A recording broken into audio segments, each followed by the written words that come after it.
আজকে ঢাকা 17 আসনের নির্বাচনের উঠান বৈঠক চলছে। সেখানে বিএনপির সিনিয়র যুগ্ম আহ্বায়ক মুস্তাফিজুর রহমান সেগুন ভাই, উনি রাজপথে আন্দোলনে সংগ্রামে আমাদের সাথে ওতপ্রোতভাবে জড়িত ছিলেন। সেই আমার ভাই মুস্তাফিজুর রহমান সেগুন ভাই উপস্থিত। আমার আরো জেল পার্টনার, অনেকদিন একসাথে জেলে খেটেছি, সেই ফাহিম ভাই উপস্থিত, শাহিন ভাই উপস্থিত, ছাত্রদল, যুবদল, কৃষক দল, শ্রমিক দল, বিএনপি তথা তাঁতি দল, মহিলা দলের নেতৃবৃন্দ, আসসালামু আলাইকুম। উপস্থিত নেতৃবৃন্দ, একটি দল সবার কাছে ঘরে ঘরে গিয়ে বলে যাচ্ছে যে আমরা তোমাদের দাবি আদায় করে ছাড়বই ছাড়ব, সাথে আবার ইনশাআল্লাহ বলে। তো আমি বলতে চাই ওই দলকে যে আপনারা মহিলাদের জন্য অনেক কিছু করবেন। এই মহিলা 6 কোটি ভোটার আছে মহিলাদের, আপনারা তাদের জন্য সংসদে কোনো প্রতিনিধি দায়িত্ব দিয়েছেন কিনা, সংসদে কোনো প্রতিনিধির নমিনেশন দিয়েছেন কিনা, এইটা আমার প্রশ্ন। একটা নমিনেশন দিয়েছে কিনা বলুন? একমাত্র বিএনপি জনাব তারেক রহমান মহিলাদের প্রতিনিধিত্ব করার জন্য সংসদে পাঠিয়ে ওনাদেরকে নমিনেশন দিয়েছেন। আপনারা তো কিছুই দেন নাই, কেন মহিলাদের কান্নাকাটি করেন? উপস্থিত নেতৃবৃন্দ, আজকে দেখেন আমি বাসানপেট বস্তিতে গিয়েছি, কয়েকটা বস্তিতে গিয়েছি, সেখানে তারা বলে যাচ্ছে যে আপনারা নাকি ক্ষমতায় গেলে অটো উঠিয়ে দিবেন। এই প্রপাগান্ডা, এই সম্পূর্ণভাবে মিথ্যা। কোনো অটো উঠানো হবে না, কোনো ব্যাটারি চালিত রিক্সা উঠানো হবে না। এইভাবে প্রপাগান্ডা করে আমাদের ভোট নষ্ট করে যাচ্ছে। আপনারা এটার প্রতিবাদ এবং প্রতিকার জানাবেন, জানাবেন তো? উপস্থিত নেতৃবৃন্দ, বিভিন্ন জায়গায় ওই দলটির লোকজন ধরা পড়ছে, তারা বিভিন্ন জায়গায় যৌন হয়রানি করে যাচ্ছে। উপস্থিত নেতৃবৃন্দ, কিছুদিন আগে বলেছেন একজন যে শহীদ প্রেসিডেন্ট জিয়া রহমান নাকি স্বাধীনতা ঘোষণা করেননি। তাৎক্ষণিক কর্নেল ওলি বলেছে যে না, উনি স্বাধীনতা ঘোষণা করেছেন, করেছিল যে কর্নেল ওলি নাকি স্বাধীনতা ঘোষণা করেছেন। এটা সম্পূর্ণরূপে মিথ্যা, বানোয়াট। এটার প্রতিবাদ আমরা জানাচ্ছি।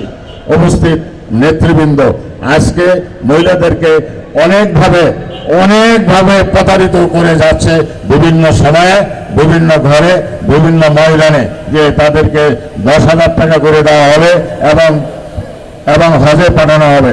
সম্পূর্ণভাবে মিথ্যা। আপনারা 6 কোটি মানুষ, আপনারা মহিলারা 6 কোটি ভোটার, আপনারা প্রত্যেক ঘরে ঘরে, প্রত্যেক মহল্লায়, প্রত্যেক আনাসে কানাসে, পাড়া মহল্লায় আপনারা যাবেন, জায়গা বিএনপির চেয়ারম্যান জনাব তারেক রহমানের দানের শীষের পক্ষে ভোট দিবেন। আর যারা এখানে ভোটার না, তারা দেশে যাবেন, দেশে গিয়ে সবার কাছে কাগজে মিনতি করে ওইখানে যে বিএনপির প্রার্থী আছে সেই প্রার্থীর পক্ষে আপনারা ভোট চাবেন। আল্লাহর হস্তে, আল্লাহর হস্তে, আল্লাহর হস্তে একটি ভোট দানের শেষে দেওয়ার জন্য আপনারা চেষ্টা করে যাবেন। করবেন কিনা বলুন? আর আরেকটা দিনের জন্য অপেক্ষা করুন। যদি কোন ক্রমে অন্য একটি দল ক্ষমতায় যায়, তাহলে স্বৈরাচার সরকার যে ছিল তার জন্য তারা যেমনিভাবে হামলা মামলা করেছিল, জেলে পাঠিয়েছিল, আপনারা তার জন্য 13 তারিখ থেকে প্রস্তুত থাকুন। আপনাদেরকে জেলে যেতে হবে, আপনাদেরকেও জেলে যেতে হবে, সেই আওয়ামী লীগ যেভাবে করেছে। তাই সতর্ক থাকুন।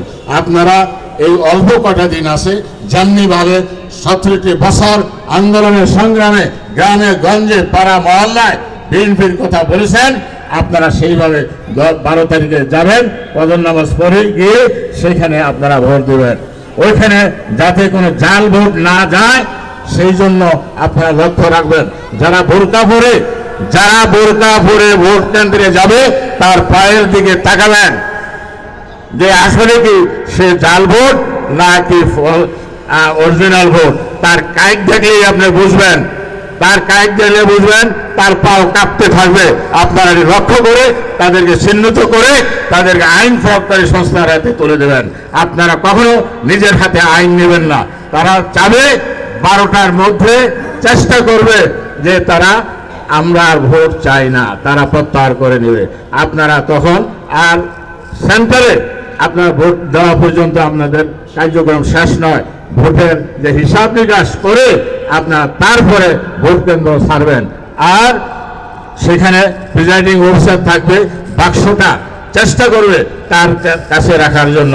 আপনি দৃঢ়কণ্ঠে বলবেন বাক্স ভোট শেষ, আপনি চলে যান, আপনার এখন কোনো দায়িত্ব না।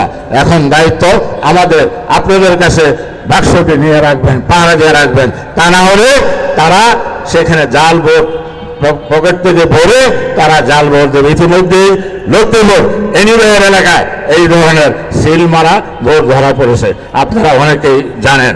তা আমি সর্বশেষ বলবো, যদি আপনারা আগামী দিনে সুখে শান্তিতে থাকতে চান তাহলে ধানের শীষে একটি করে ভোট দেবেন। দেবেন কিনা বলুন?